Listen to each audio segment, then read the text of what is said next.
Some mornings, Joyce would step into her living room and feel tired before the day even started. Not tired in her body, tired in her chest.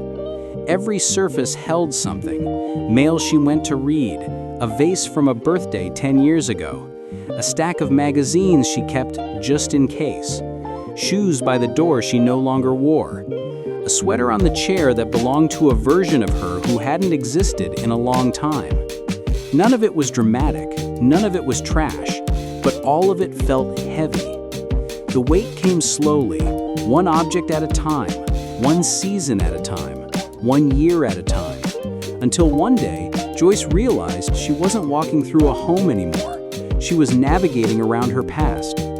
She tried to fix it in one brave afternoon, pulled things out, made piles, opened drawers she had avoided for years. And within an hour, she felt frozen. Too many decisions, too many memories, too much pressure. She sat on the edge of her bed, surrounded by stuff, and thought, maybe I'll just shut the door and pretend this room doesn't exist. But instead, she paused, and that pause changed everything. What Joyce learned is what I want to share with you today. Not aggressive decluttering, not perfection, not forcing yourself to become someone new. 7 gentle ways to release what quietly weighs you down, without guilt, without chaos, without turning your home upside down. If this kind of calm approach speaks to you, tap subscribe to Senior Decluttering Diaries now. This channel is for steady change, not pressure. That's your first invitation today. And before we begin, I'd love to know in the comments, which room in your home feels the heaviest right now? Just name it. Kitchen, bedroom, garage, or closets.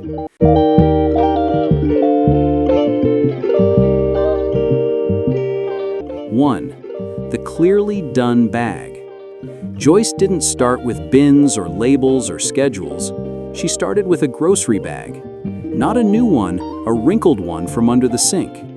She didn't tell herself she was decluttering. She told herself one sentence, only what is already finished. Not sentimental, not usable, not questionable, only what is clearly done. She walked slowly, one room, one corner, one surface. Dry pens, dead batteries, junk mail from businesses long closed, an empty candle jar she had moved 3 times. 5 minutes turned into relief, not because the house looked different, but because she proved something simple. She could move again. This bag became her reset button. On anxious mornings, on tired afternoons, on days when everything felt too big. She never tried to do the whole house, just the bag, then stop. If your home feels overwhelming right now, don't start with the memories. Start with what's already finished.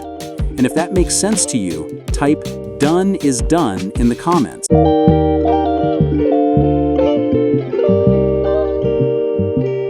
2. The 5-choice setup. Mark, a retired school bus driver, thought decluttering meant emptying everything at once. So he pulled his entire bedroom closet onto the bed. Big mistake. By evening, he was surrounded by tired decisions and no energy left to fix anything. He slept on a pile of folded shirts. The next day, he changed the rule. Instead of one massive decision, he gave himself 5 simple exits. Trash, recycle, donate, sell, put back where it belongs.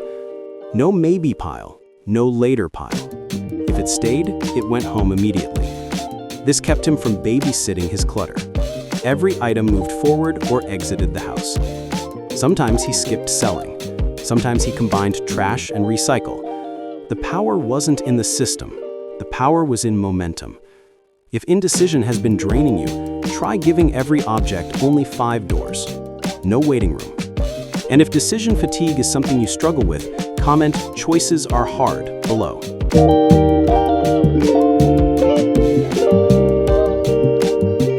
3. The lost and found basket. Clutter isn't always too much stuff. Sometimes it's just stuff in the wrong place. A teacup on the nightstand, scissors on the couch, mail on the washing machine. Gloria used to stop what she was doing and return every misplaced item immediately, which meant she never finished anything. So she created one basket. Everything that belonged elsewhere went into that basket. No running, no chasing, no getting derailed. At the end of the session, she walked through her home once and returned every item in one calm loop. Her cleaning time got shorter, her mind got quieter. If you feel busy but never finished, try one basket. Protect your focus. Your energy matters.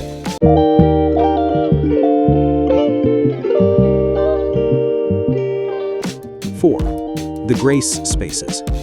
Not everything is trash. Not everything is ready to leave. Some items carry questions. A teacup on the nightstand.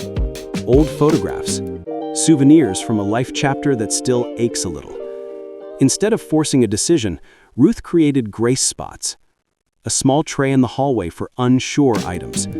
A single drawer in the kitchen labeled revisit. One cloth bag in her closet for trial goodbyes. These weren't clutter piles, they were waiting rooms. Once a month, she revisited them with calmer eyes. Most choices became easy after time softened the emotion. If you've ever frozen mid-decision, you don't need pressure, you need permission to pause. And if you use a grace space already, comment, "I pause on purpose," below.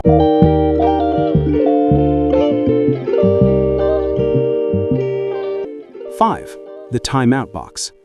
Some things feel impossible to decide on. So you don't. You delay with intention. Eleanor used a shoebox. If something felt too charged to release, but too heavy to keep, into the box it went. She dated the lid, put it in the closet, and forgot about it. 3 months later, she opened it. Most things inside felt distant, not precious, just quiet. Distance gave her clarity. She learned this truth the gentle way. Sometimes what heals attachment isn't force, it's space.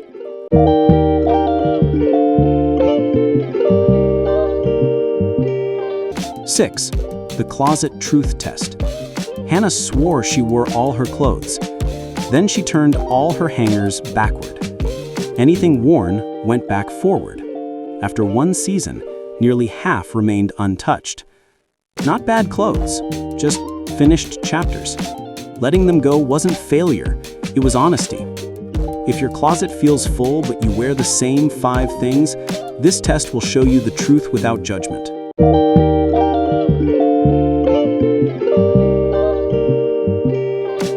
Seven, the one in, one out piece rule. Leo stopped buying much. Still, his drawers felt tight, his shelves felt crowded.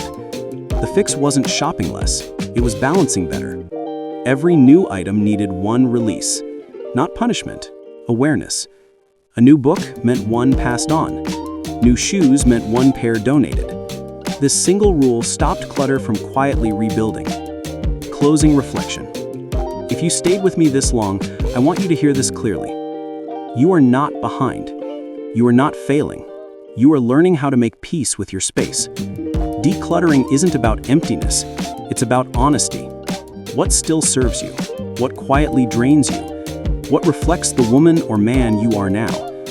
And if this approach feels different from what you're used to, that's because pressure was never the answer. Gentle consistency always was. If today's video gave you even one quiet shift in your thinking, subscribe to Senior Decluttering Diaries now. This is your second reminder. We build calm lives here, together. Before we part, one last question for the comments. Which of the 7 habits will you try first? Just the number is enough. That's comment 5.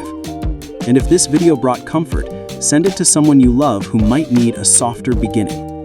Thank you for sharing this space with me. Your home doesn't need to be perfect. It only needs to breathe. And so do you.